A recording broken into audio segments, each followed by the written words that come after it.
Hello, hello, hello, ladies and gentlemen. Thanks for hitting that play button for another episode of the Heady Coleman podcast, where I'm on a mission to encourage 1 million teachers weekly. And via that, I don't even know how to say that. I've changed my opening because I've changed my mission, and I really don't know what to say. But, ladies and gentlemen, I'm still having conversations.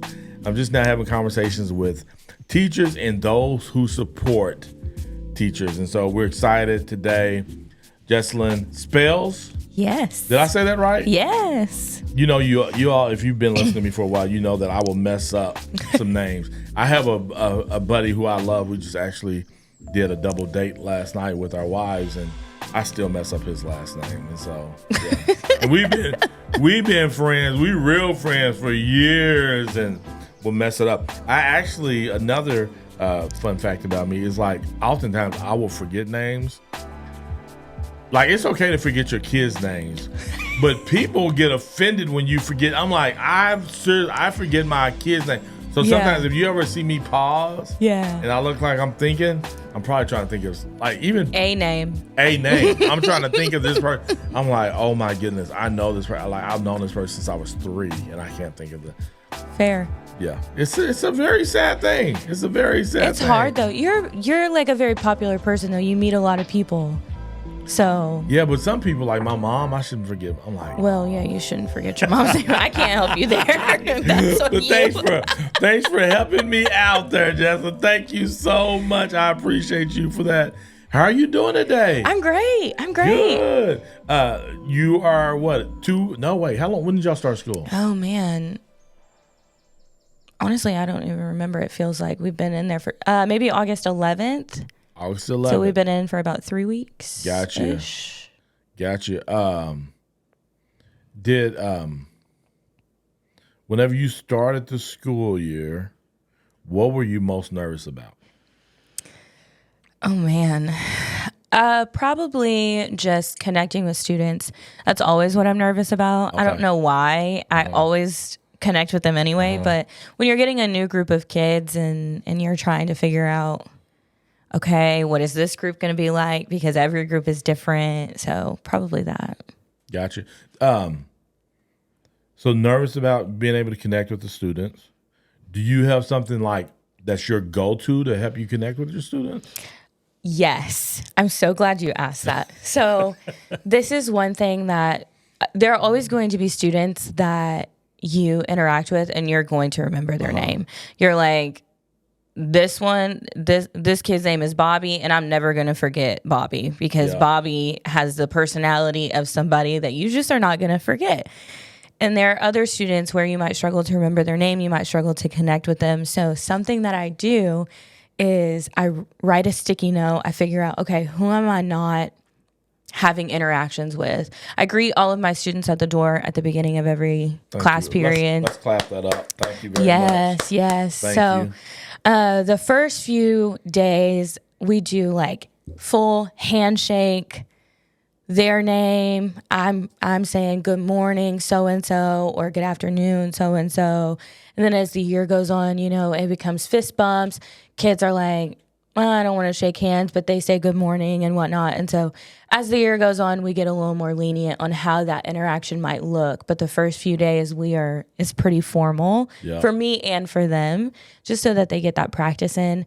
So whenever I start noticing, okay, I'm not connecting with these particular students, I write a sticky note and I write their name down in the class period. So that way, every time I go to take a sip of coffee, a sip of water from my desk, and I see their name, I make a point to go by their desk. And I make a point to say, hey, how's it going? Or what's up? Or whatever. Just trying to make sure that I'm connecting.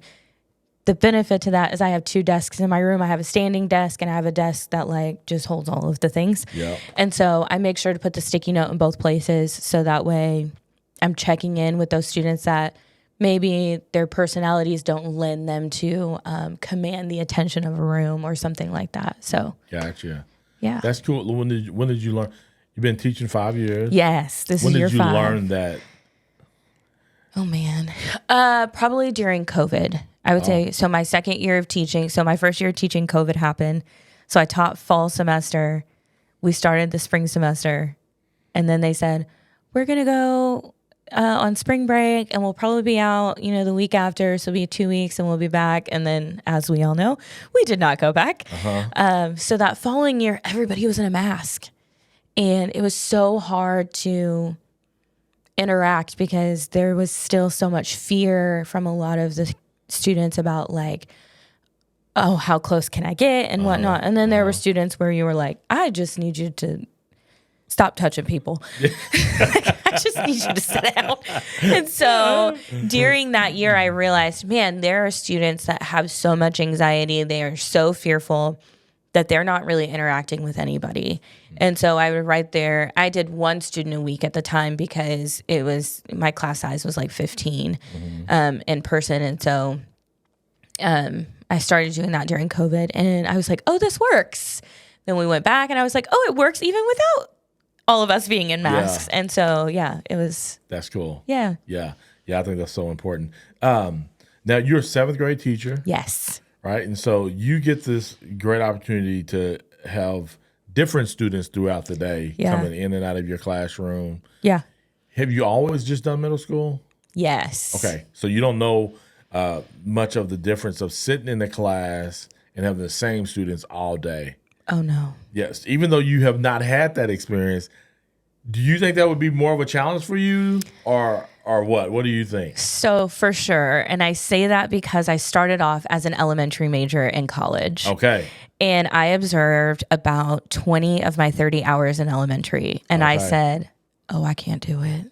I cannot. I cannot spend my whole day with one group of students. And I like when my students come to me and then they leave. Got you. It really does. It forces me to kind of go to their athletic events, their whatever, and get to know them outside of the classroom versus I could not spend, no. Yeah. No. So on that, like, so how many individual students do you have in a year?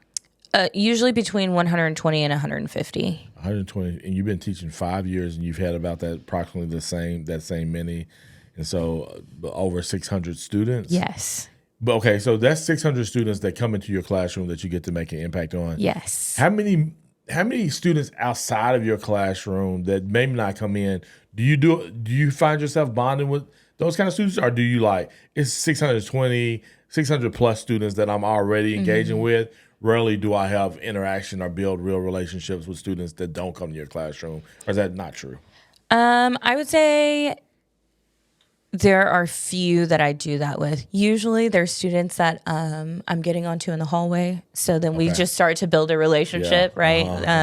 There's that student that you're like, you are never in class, friend. Yes. And so there was one last year I was like, you are never in class, friend. What is your name?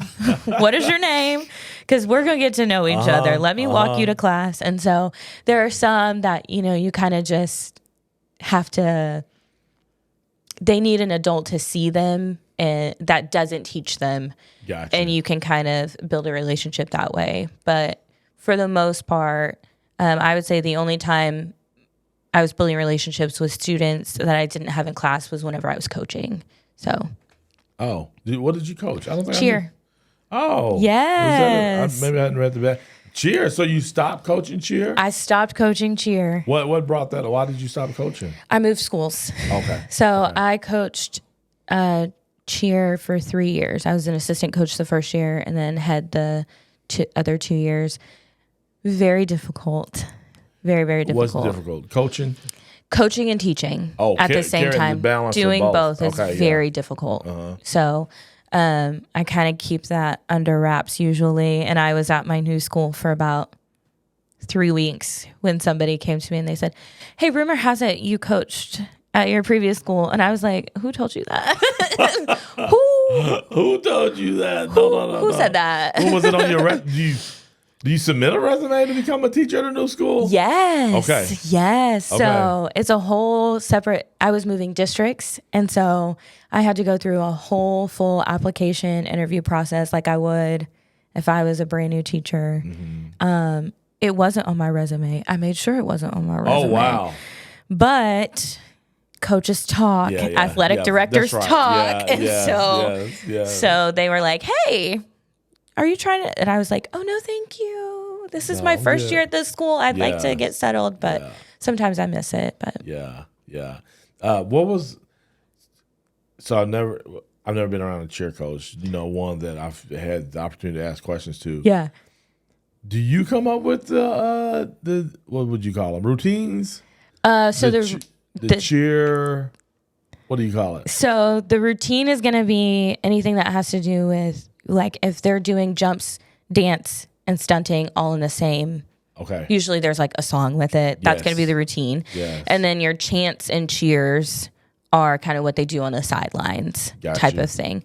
And we do come up with them sometimes, but a lot of times you're kind of recycling old ones, or there have been some that have been around since the beginning of that program that you keep. And cheer is a lot about, especially school cheer, because you're looking more at school spirit. It's all about that culture and what are we carrying on and what is the legacy of the program and things like that. And so they might learn a new chant or cheer, like maybe one a year, but usually you're trying to keep with the old ones. So that way when your alumni come back, they know what's going on. Yeah. They remember the move. Point. Yeah. They're in the stands. They might come down and do it with you. Yes. They're in the stands and they remember. And so to build that culture and that family feel, you usually just keep what you have. That's amazing. See, that's the reason I love this kind of stuff. Because things come up and you're like, I had never thought about. Like keeping the same routine so people can connect with it. For sure. In the audience who once was their alumni or whatever. Yeah. That's super cool. That is really cool. Yeah. What was the challenge part? You talked about the challenge of coaching. I've had coaches and coaching/teachers on there before. Yeah. What were some of the challenges that you saw in that?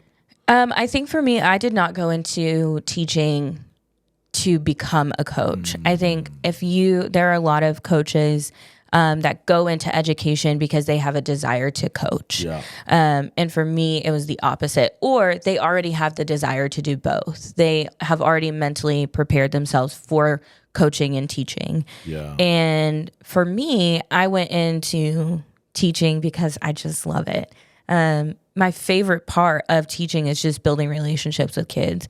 And so that was my goal. So then saying, hey, I heard you cheered in college. I heard you cheer, would you be willing? Oh, yeah. I choreographed a routine. And then it was like, well, hey, do you want to help us as the assistant coach? And gradually pulling you. Kind of pulling you in. My students, my classroom students for me, because I was hired to teach first, were always the priority. And so there would be times where, we have a game tonight. It's in UConn, we need them to leave early. And I'm like, well, I have a class. Like, I have students in my room. I have a lesson to teach. My priority is my classroom. My priority, I'm like, pardon? And so that was really hard for me because my classroom students really were, I didn't want them to feel like I was always missing their class to go do something else. Like, I didn't want them to feel like, she always abandons us to go do XYZ. And that was really hard for me as a coach to look at my other coaches and be like, I'm not doing it. Mm-hmm. This is my line. This is where I'm steading. My cheerleaders understood. They were like, well, yeah, you have kids. What else would you do in your classroom? But it was hard to deal with the fallout from other coaches being upset that I wasn't willing to miss a class. Yeah. So. Well, and again, it wasn't your first, like when you came into this thing, you weren't thinking, I want to coach. No. Where some coaches end up being teachers because they want to coach. For sure. You got to teach something at most schools. Yeah. So, yeah, that's a great point. But it's still cool to hear, like, you set that boundary because you wanted to make sure that you were doing the work that you signed up for. Yeah. And that you love, right? Yeah.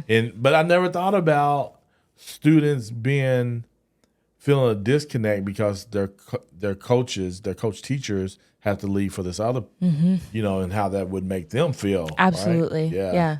Because if you missed the game, how would your Yeah. Like, hey, I can't be at this game because I got to go teach this class. Yeah.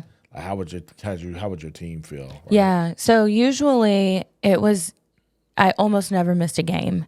Usually it's like, oh, well, we need to get them there early so they can dress out. Yeah. And so I might be late trying to get from the south side of Oklahoma City to Yukon at 4:00. But they really did understand that, like, there are students in that classroom because it's not really about, oh, my teacher is abandoning me to go be at a game. It's my teacher is absent. Got you. And what a lot of people don't realize is the impact that absences have on students. When teachers are absent, it creates inconsistency in the classroom. And so many students already have enough inconsistency outside of the classroom, outside of school, that they don't want to come to school and experience more inconsistency. Wow. And so for me, it was setting a precedent of, I'm going to be here. I told you at the beginning of the year that I'm not going to miss unless I have to. And whenever I'm balancing, when I'm looking at, do I need to be there for my cheerleaders to dress out? Do I need to be in my classroom teaching my students? This is my first commitment. Teaching you is my first commitment. I don't need to stand there and say, okay, girls, put on your uniforms. Okay, we're in 7th and 8th grade. My expectation. There are other coaches around. I need you to take care of business so that I can take care of this, and I'll be there. And so because they understood the impact of when teachers are absent, they weren't ever really bothered by it. Wow. Yeah. That's good. That is really good. I never thought about that. Which I do go in, which is kind of a talk that I go around and do. And that's essentially what Go In is about. It's about consistency. Like, absolutely. What are the right things that you need to be consistent in to achieve for you to make an impact? The win is to make an impact on these students. I want them to learn whatever it is that I'm teaching them, and I need to be consistent in doing that. That's one of just showing up and being present is one of the right things I need to be consistent in. And so good. That's really good. If you weren't teaching, what would you do? Man. So I would like to be leading professional developments. Okay. I love that idea. Classroom management is a really strong suit for me. That is where, like, my evaluation, classroom management, high marks. It's always been that way. I believe that is a blessing for me. I believe that is a gifting that I have. Part of it is just because I build relationships very quickly. I'm always myself, and so no one ever asked a question how Miss Spells is going to react to something. So that would be really cool. I just finished my master's in student learning and well-being. And so maybe just working with students in a nonprofit situation, something like that. Student ministry, something like that. Or stay-at-home wife and mom. I have a dog, so like I'm okay with that too. There's that option. There are lots of options. And she throws her hair back. Yeah, it's lots of options. Look, hello. Versatility, flexibility. I'm flexible. I'm open to the right situation. I'm open to whatever why door do I opens. feel like wife at home taking care of things like went straight to the top? Like, I feel like those other things that you mentioned first are like, this is cool, but when you got to the or be at home, wife. Well, because why not?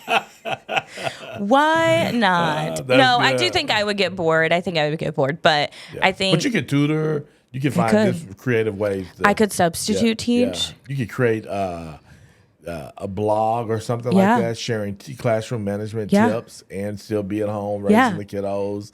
There's a lot of creative ways we can do this. There's creative ways we can make this happen for sure. So many options. No, but Did you get your master's in your undergrad at the same school? I did not. Okay. I did not. I got my master's from Mizzou, University of Missouri. Okay. Gotcha. So I did online, and that was a choice. I actually started in 2021, so it was.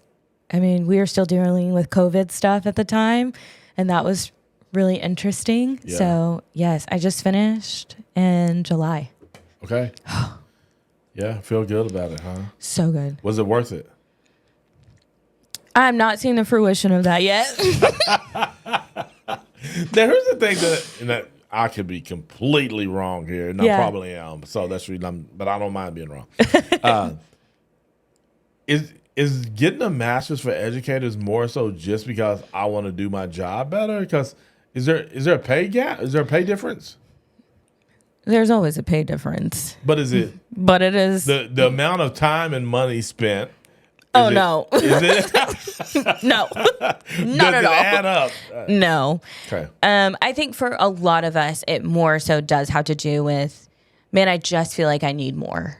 I just need to learn more. Yeah. So for me, my master's is in educational school and counseling psychology with an emphasis in educational psychology and a focus in student learning and well-being. Okay. So ed psych, school counseling, that kind of situation would also be something that I would enjoy doing, just being that support for students. But the pay raise, if that's what you want to call it, is not worth the so some teachers get masters because they're just interested in not staying in the classroom, and so they're wanting to they want to become an instructional coach, they want to become a principal, and so they're trying to, for quite a few teachers, they're just trying to climb the ladder. So Gotcha. Understandable. What's an educational coach? Like, is that something that all schools have, or? No. So some schools can afford it. Some schools can't. Some districts, they employ them. So instructional coaches. So if a district employs, they bounce from school to school? They can. Coaching teachers that may need some extra assistance. Gotcha. Usually it's going to be this teacher needs help with classroom management. Maybe this teacher is a brand new teacher and they don't know how to write a lesson plan. This teacher just needs support in maybe how to modify and accommodate for English language learners or students that are on an IEP and things like that. And so their job is to kind of support teachers and bridge the gap between administrators and teachers. And usually they're helping like newer teachers. Yeah. That's not to say that veteran teachers don't also use their instructional coaches, but usually it's like, hey, I have this, can you look at it? Where sometimes they're partnering with new teachers and they're helping them create. Gotcha. So that makes sense. That sounds like that would be a cool job. Yeah. Like to go around and kind of coach teachers who are kind of needing that. It looks cool. Way. It looks cool. I don't know if it is. I don't know. Depends on who you're talking to. I'm like, I don't know if they enjoy it, but it looks fun. That's good. What was your favorite thing about college? Like, as you were navigating that and going through that, did you finish in 4 years, or did it take you? I did not. It took me 5. Okay. This is becoming common, I think. Yeah, for sure. Well, and since I changed my major from elementary to secondary, it added a semester. It moved my student teaching. My favorite part about college, I met my best friend in college, and we've been best friends since, so that was really cool. She's also a teacher, and so there's a lot of like bonding of the good, the bad, and the ugly. So that's really good. And then I would say my education program was very solid. Built really great relationships with professors. It was a small university, so everybody knew everybody and everybody's business and how you were doing in the program and things like that. But I would say that my program specifically, and then the amount of leadership opportunities I had, they really did. I spent so much time in leadership trainings in college. And at the time I was like, this is so dumb. Looking back, I really did enjoy it. I just wanted to complain. Yeah. And so, lots of leadership training that I now get to use in the classroom and just with colleagues, just saying like, hey, have you tried this? Have you heard of the 5 voices? Have you heard of XYZ? You might try it, things like that. So, what you know about the XYZ? No, that was just an example. Oh. Is there something called the XYZ? Yeah, there is. No way. Yes. Okay, well, I'm going to have to research. It's a communication skill. So, really? Yeah. So let's say, let's give this an example, right? I come home, I throw my clothes on the floor versus putting them into the dirty clothes basket, right? And I go into the bathroom because I'm getting myself together. My wife comes in. She sees my clothes next to the dirty clothes basket. I come out of the bathroom. She says, "You are such a slob. Can't you not at least put your clothes in the dirty clothes basket?" Right? Okay. Let's go through that scenario again. I come home, throw my dirty clothes on the floor. I go into the bathroom. I come out. My wife's there, standing there, and she says to me, "Honey, when you came home from work and you threw your dirty clothes on the floor, it made me feel like you don't appreciate me." Yeah.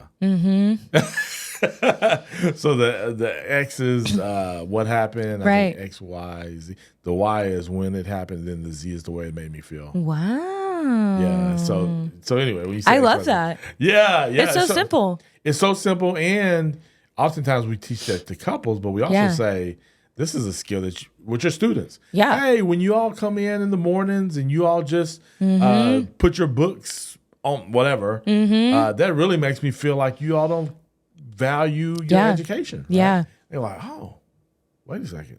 I do value my education. Yeah. Yeah. You said that, and I was like, oh, yeah, I do that. Like, I didn't know there was a name for it. Yes. So now I'm like, oh. Yeah. Now I can say, hey, this is a method. Versus them walking in, you're like, y'all are just so out of control. You don't have discipline. Only when there's a full moon. That's when you use that language. That's when you have to. There's just no there, and you're like, no, sure. That's so cool. I didn't know that. Yeah. When did you know you were going to become a teacher? Oh, my whole life. Oh, it was like I was bringing people together in the den and acting like I was teaching a class, and there was all my dolls. I was teaching stuffed animals. I have younger siblings, so my sisters would be like, let's play spies, and I would be like, let's play spy school, and I'll be the teacher. I'll be the teacher spy. Or I'd be like, well, let's play school. So they did a lot of practicing handwriting, and I would grade their papers and things like that. So, yeah, I remember having a conversation. I was probably in about middle school. I was headed to church camp or something, and somebody's like, what do you want to be when you grow up? And I was like, oh, I want to be an early childhood development teacher. Well, that was not what I want to be when I got older, whenever I saw what early childhood development really looked like. Yeah. But for sure, always. Early childhood education, tell me what that looks like. Like, what grade is that? So early childhood is going to be birth to third grade. Okay. So all the way from, this is where a lot of daycare teachers don't get the credit they deserve. Gotcha. Because they are 100% teaching them skills. Yeah, skills that they need.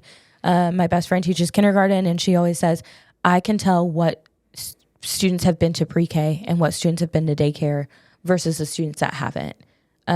Because those foundational skills, the social skills, this is a chair, and we sit in them. And they may not have to sit for very long, because when you're talking to a 2-year-old, that's just not logical. But for sure, early childhood teachers, shout out to them, shout out to y'all, because I couldn't do it. Yeah. The funny thing, you mentioned that. I run a nonprofit, and we're thinking about starting we want to start a school. Yeah. And we've been on the phone with these people much smarter than me, talking about starting a school, education, all that stuff. And so the other day, we were on the phone because we're looking at the feasibility study and all this, and I was like, hey, what if we just started a pre-K center, right? And the people who are much smarter, they all was like, yes. Yeah, for sure. Because that's where it all starts, right? Absolutely. And so often, I think for us, it was like, is it sexy to start pre-K centers? Like, really? Yeah, what do you do? Well, I'm a nonprofit. We start pre-K centers. Yeah. But I think what everybody on the call agreed was like, the earlier, the better. For sure. And if we can add a grade each year, and now we get them. Yeah. And for us, it'll be faith-based. And so now we're teaching them these principles that we believe they should look back early as possible. For sure. And building great partnerships with parents. Yeah. Right? Like being intentional about that. It's so important. The parent and guardian aspect of it is so important. And there's such a need, especially in the metro area in general, for early childhood education. There are a lot of districts that don't even offer pre-K. It's lottery. And so your child may not get into pre-K. And so it's just so important, those foundational skills. Yeah.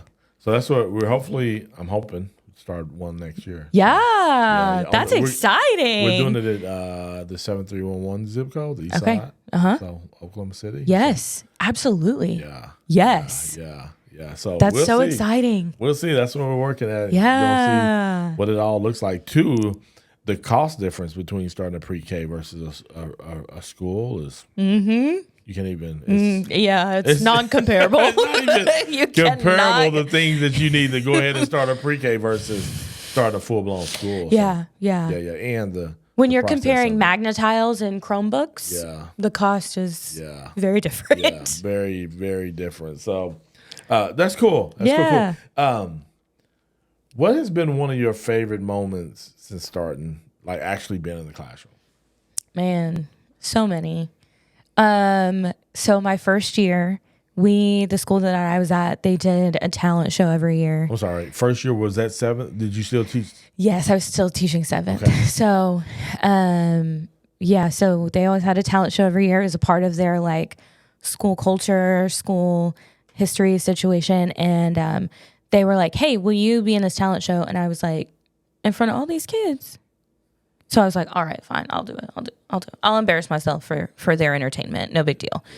Because when you teach middle school, that's all you do. You embarrass yourself for their entertainment, and then they get embarrassed from just existing. And so I was a dancer. I had to dance. And our dean of students and some other teachers sang Old Town Road because that was the song that was very popular then. And so we did a dance. And when I tell you those kids were hyping me up afterwards, they thought I was so cool. So there's that one. But my absolute favorite it cannot be topped unless it were to happen again or something greater, was when I received the KOCO 5 News.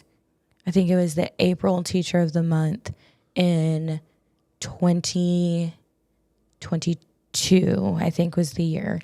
And the reason that's my favorite memory is because a student nominated me, and she wrote this beautiful, 2 paragraphs about how great a teacher I was and how I inspired her and how I always came in with a smile on my face and how encouraging I was to her and how much I loved to teach.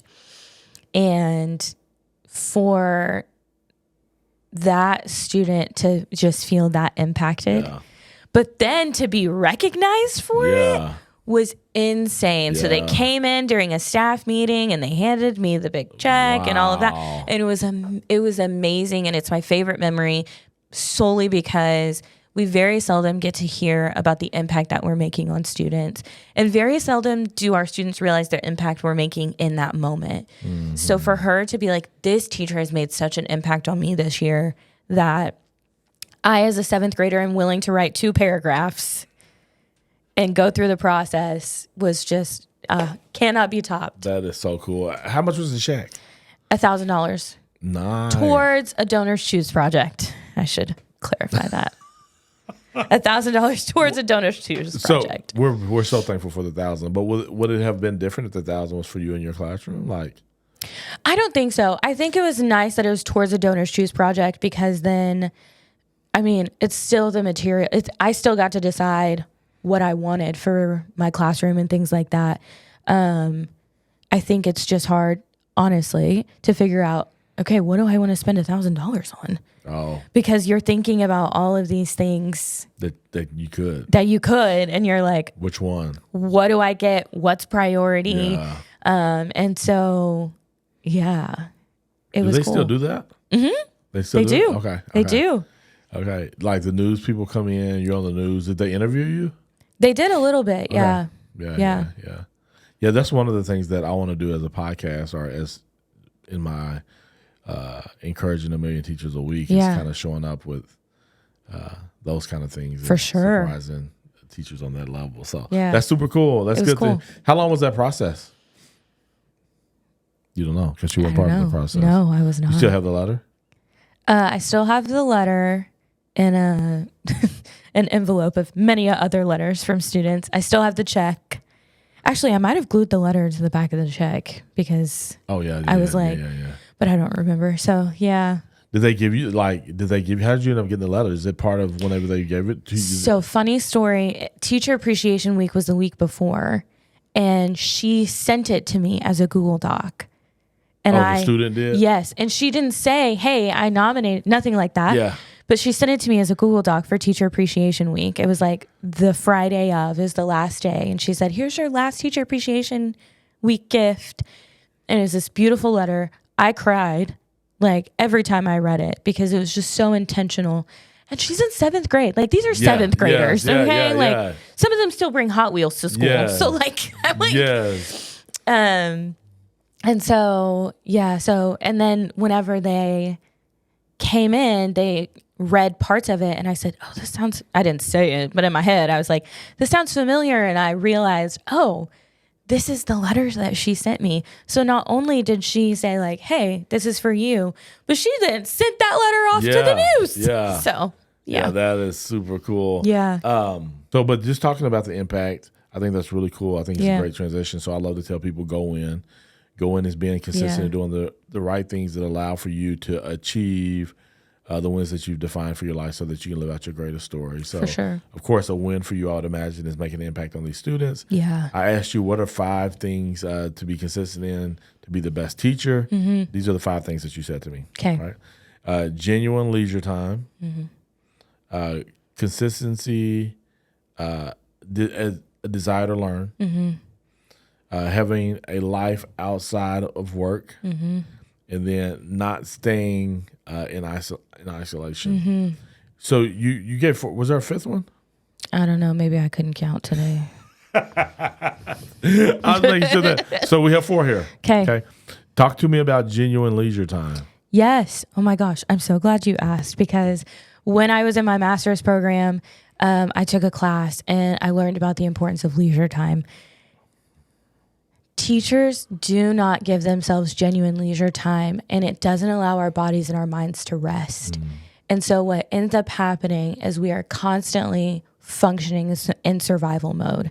So then when we get in the classroom, we have not rested. We have not taken time for ourselves, even if it's a little bit of time, so that we can be our best selves in the classroom.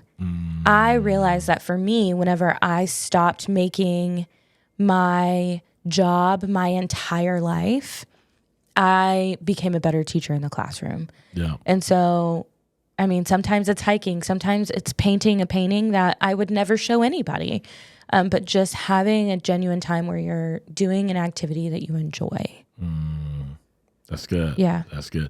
Do you find teachers struggle with that? Or like, why doesn't that happen for them?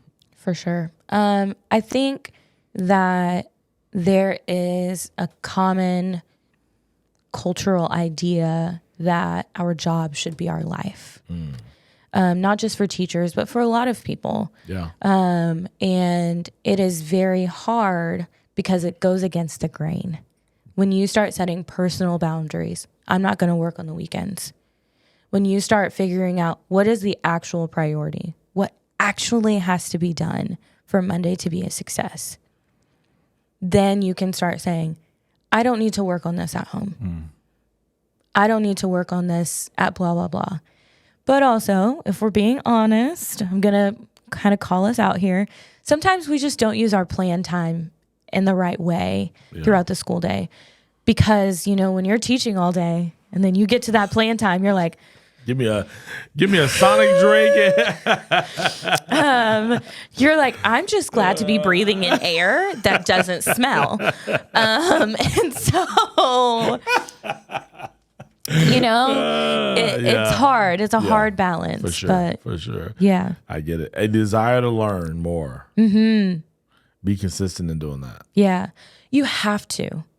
If you become a teacher that gets stagnant, you become the teacher that no one wants to be around, including students. And they're the reason we're in it. Gotcha. So if I don't have a desire to learn more, that's not necessarily about education. That could be about a culture. That could be about even a one particular student, but a desire to learn. You can't be somebody that wants other people to learn and not have that desire for yourself, because that is like the first rule of teaching. Model the behavior you want to see. And so our students have to see us wanting to learn. Our colleagues have to see us wanting to learn. And that stirs something up in people when you're like, tell me more about that. Yeah. Tell me more about whatever you're doing. Tell me about the sport that you're playing. Why do you like it? Oh, your dad played. Tell me more about that. And so when you start learning about people, about cultures, about your profession, then you become a person that people want to be around, and then you get to make a greater impact. Yeah, that's good. Having the third one that you said was having a life outside of work. Got to. You got to do it. You got to do it. Because in order for you to be a good teacher, you have to understand that there is work and there is play. Okay. In order for you to get in the classroom and be consistent and be good, you have to understand the difference, because what happens is when those become too intertwined, there are one of two things. Your personal life also just becomes your work life, and you spend no amount of time doing anything but that. Teachers, we can always find something to do. I'm sure I got some grading I can do right now. Yeah. Am I going to? Probably not. I can do that next week. It's not a priority right now. Yeah. I don't need it for Monday to be a success. Yeah. But also something that we start to see a lot of is the crossing of boundaries into the workplace. So you start bringing more personal things that need to stay personal into a place that it should not exist. Gotcha. And so having that clear cut, this is my outside of work life. There are parts of my life that I share with my students, and there are other parts I don't. Not because I'm out there doing anything crazy, but just because that's my outside of work life. Yeah. Don't worry about it. Yeah. When it comes to your game, that is still work life. Yeah. That is still work. But Yeah. Man, hopefully I remember. I want to come back to that. Okay. Going to the games and stuff like that. The fourth thing that you said was not staying in isolation. Ooh.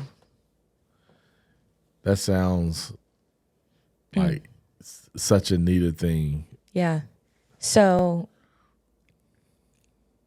one of my favorite sayings that I've heard a lot, I heard it at church for the very first time very many years ago, which was, we refuse to live life alone. Yeah. Whenever I taught at my previous district, they said teaching is not an individual sport. And something that we're seeing a lot of in the education field is a lot of emergency certified teachers, a lot of alternatively certified teachers, people that have had other professions that are saying, you know what, I see the need. I see that there's a need for teachers. I'm going to leave this job and I'm going to come in. Now, what happens a lot of times is people don't realize what's going on. They don't realize the depth, the emotional toll it can take, the physical toll it can take. And they start to get bogged down and they feel like they're the only one. They feel like if I ask somebody for help, if I let somebody in my classroom and they see the chaos that's going on, I'm going to get fired. They're going to judge me, whatever. When I tell you, I have seen some chaotic classrooms. I've gone into classrooms to calm classrooms down for teachers. I do not recommend doing that. For those of you that have good classroom management, don't do that, friends. Call somebody else. But I've done it, and those teachers just feel so isolated. And it's such a dangerous place to be, because when you're on an island, you can convince yourself of anything. You can convince yourself that you're the worst teacher, that you can't, that whatever, and then you leave because you didn't let anybody help you. And sometimes just as teachers, even when you know you're a good teacher, you just need to go to somebody and be like, today, I don't want to be here. Yeah. Today, if another child looks at me, I just may combust into a flame, because it's hard. It's hard work. And so You have to have someone, at least one person, that can be real with you, that can say, you're just having a rough day, whatever. But also somebody that you can go to and say, hey, I need help. My class is chaos, or I need help. I don't know how to teach this, and all of the things. So yeah. Wow. Yeah. I love that. So, genuine leisure time, a desire to learn more, having a life outside of work, not staying in isolation are things that you say, hey, find ways to be consistent in doing these things. It's going to make you a better for sure teacher. No, that's good. One of the things you mentioned doing those things was showing up at games. Yeah. Like the outside activities. Yes. Is that more so because you have found that when I do that, I get better results out of the classroom, or is that because I go do that because I just know some of the students don't have support? Both. Okay. For sure, both. Teenagers are my favorite people. They are so fun. You never know what they're going to say. You never know what they're going to do. Some of them, they just walk around odorous. It could be a good odor. It could be a bad odor. It could be a too much odor, because they're learning how to wear the sprays. Oh, my goodness. And so teenagers need as many people supporting them as possible. It does not matter to me if this student has 15 people at the game. Yeah. If that student said, Miss Spells, are you coming to my game? When is it? I'll do my best. No, I don't make promises I can't keep. So if I tell them yes, I go. But if I don't know if I can go, I say, I don't know. Yeah. And so, but there are students that don't have that support. And let me tell you, in the classroom, I am, one way, and it's still very exciting and it's a good time. But whenever I go to those games, I am like every other mom in the stands. Yeah. I'm hollering, I'm clapping, yeah. I'm, no, go over there. I'm doing all the things. And just the way that changes their perspective of teachers, it humanizes us. Yeah. And it humanizes them for us. Mm-hmm. So I do it so that, one, they have support, right? Because you just never know which kids are going to have adults there and which aren't. Two, I do it so that in the classroom, some of them, I'm like, I went to your game now. Yeah, I saw you. Okay, I saw you on the basketball court passing that ball and whatnot. Okay. It also gives you the opportunity to kind of joke with them whenever, they're wanting to shoot stuff into the trash can. And you're like, well, I saw how you tried to make that layup last week. Yeah. Is this going to be that situation, or are we going to make it into the trash? And, they're like, I got it. So, but also just like, I get to see them in an element that they're comfortable in. Yeah. I have students that are comfortable in the classroom. They're brilliant. They raise their hand at every question. I have students that are uncomfortable. They struggle, or they just don't like it. And whenever you can see somebody in their zone, that you can't, there's nothing that compares. Yeah. Even though, they're 12, 13 years old, but whenever they're out there playing a sport, whether good or bad, whether they're doing great or not, if they're out there in their element and they're having a good time, you see them and you're like, oh, yeah, that's Brandon, that's whoever, that's Bobby. Like you see them differently. Yeah. So that's good. Yeah. So good. Okay, two more things. Okay. 1, 5 things that teachers can't live without. You said some kind of cup. Yes. Simple, modern, or stainless. You got the brands. That's or the ones from Walmart. Or the ones from Walmart. She didn't put that down, ladies and gentlemen. She did say et cetera. Yeah. She did say et cetera. You said caffeine coffee. Yeah. Caffeine is a must. Absolutely. Is this part of, like, if I see a teacher without a coffee cup, I'm like, is she really a teacher, or is he really a teacher? I don't know how they do it. Yeah. I have a partner who she drinks tea, and I'm like, you don't need anything stronger? Yeah. Yeah, I do a coffee in the morning and a Red Bull in the afternoon. And that's not a joke. Don't hurt yourself. Like y'all. You gotta have it. YouTube. You said YouTube? Yes. Is that just so you can learn, or is that to get away? Look. Both. Look. Look.